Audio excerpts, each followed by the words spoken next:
Hello on Vita's a 32 back again with a look at this week's mail.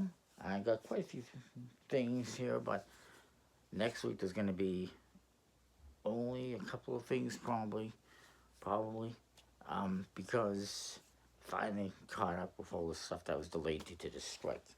So I got a bunch of decks. First I got a couple that I got from playing card decks, and they are both from King's Wild. First is the Cut. Vegetarians avert your eyes. This is a meat themed, butcher shop themed deck, completely custom and pretty cool.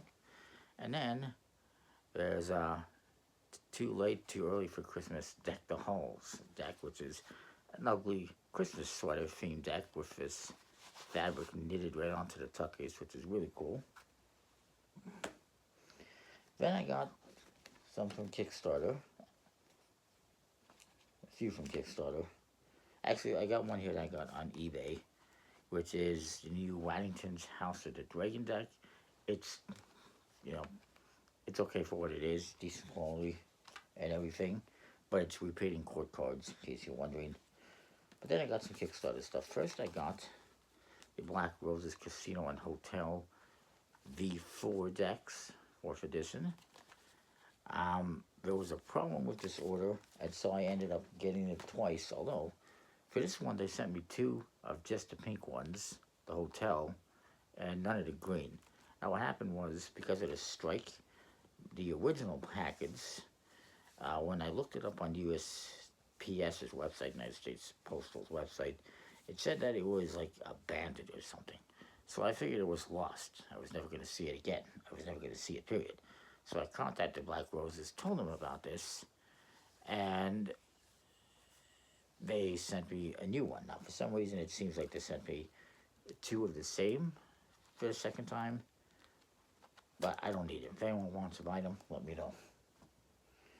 Then I got La Mousse from Electra Deganello, really cool deck with this French theme and fly theme, and it came with a couple of magnets, which is really cool. 2 characters you see on a couple of court cards, and actually diptych court cards, which is cool. Then I have one from Art of Play, which came with a sticker, which is, it's fine. And it is the Fairmont Palliser Hotel deck, hotel here in Alberta, Calgary, Alberta. That's about 110 years it's been around, 1914. Very cool, completely custom. Then I have a deck here that is from Squirtle Ink, and I screwed up on how I put these back in their box so it doesn't look so good. Hang on. You gotta put the Ace of Spades out in front. Why? That's why. It's got these cutouts on the box where you can see the owl's eyes. It's the High Flyers from Squirtle League. It's Stacy J. Kelly. It's nice, completely custom deck that is based on birds and aviation. And it's very cool, very unique. And I like it. Then I got some decks here from Stockholm 17, which is another shipping problem. Came with a sticker, which is cool. This is the Eye of the Ocean Part 2. And I did get the mini deck, mini size one, which is very nice. And then they're supposed to send me one of each. What do? They send me 3 of the same kind. Then they fill in. So I contacted them, and they're going to send me the other 2 that I'm missing. I can keep these ones, obviously. I opened them thinking these are all different, but they're not. But if anyone wants to buy these, let me know. They're still brand new. I didn't open the tuck case. I just took the cellophane off. Very nice. And of course, who's at fault for this? You guessed it, Gambler's Warehouse, because they can't seem to fulfill anything correctly, but it's very nice. And I look forward to the other 2. I won't review this until I get the other ones, unfortunately. Then I got some games. First one is from Kickstarter, and it's this. It's a little card game called Cardinal, or Cardinal Cards. You can actually play this on their app for free. And what it is, it's a game. It's a puzzle, logic puzzle game, uh, where you're going to be getting cards, and you have to try to figure out how to go together to solve the puzzle. And they give you little hints and tips and everything. It's pretty cool. It's from Perfect Hat Games. Try it for free on their app. Click there.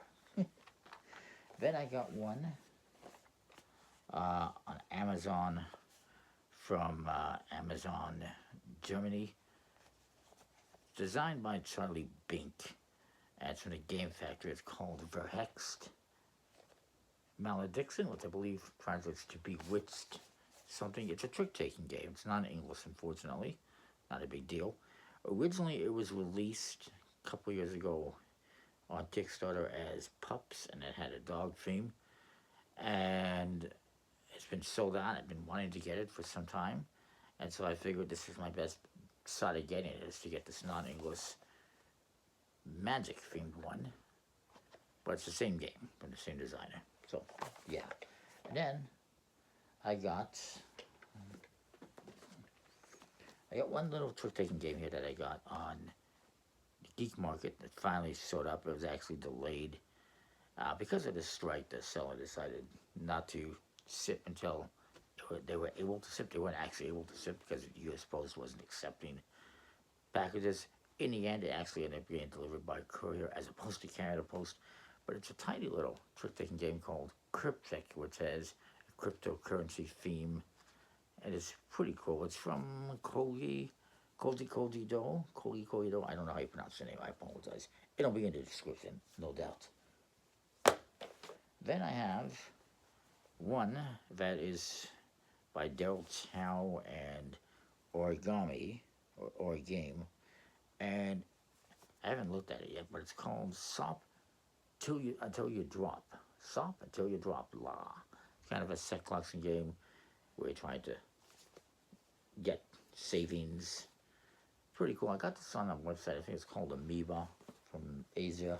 Finally set up. It was delayed due to the strike, as was this next one, which is from Good Spirit Games, and I got this on Etsy. However, you can get this right now on Kickstarter from 25th Century Games. It's a trick-taking game called Kabuki Tricks, and it's pretty interesting. It's all about you are producers of a kabuki performance, and you're trying to predict how many tricks you're going to win. And it's pretty cool. Nice quality. They also sent a free game called free gift, a little game with like just a few cards called CG Express. It's like 8 cards or something. It's kind of just a deduction game. You're trying to figure out who is a certain character or something. I don't really care too much about it, but it is what it is.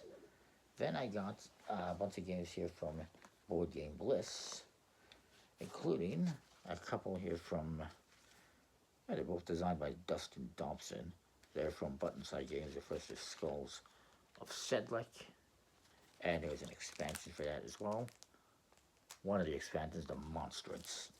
I didn't really care for the other one, but you're trying to, I guess, lay out cards in this game in some way or another. I don't really recall too much about it. And then the other one is Rove, results-oriented, versatile explorer, little solo game. Skulls of Sedlec, if I can speak, is not a solo game, but this one is. And again, this one's just about trying to get the cards to make certain patterns. Kind of interesting. There's all sorts of expansions for that as well that I could get. Then I got, speaking of expansions, I got an expansion for a game I got some time ago called The Grizzle. This is At Your Orders. It's a World War One themed, I guess. It's from Simon, aka Cool Mini or Not, and Sweet Games. And it allows you to play solo. I think it also adds a couple of players, and it also adds these like scenario card, like what is it? Missing cards. So yeah, kind of interesting. Then, going from big to really, really small, I got 3 more of these tiny gum pack sized games from Perplexed.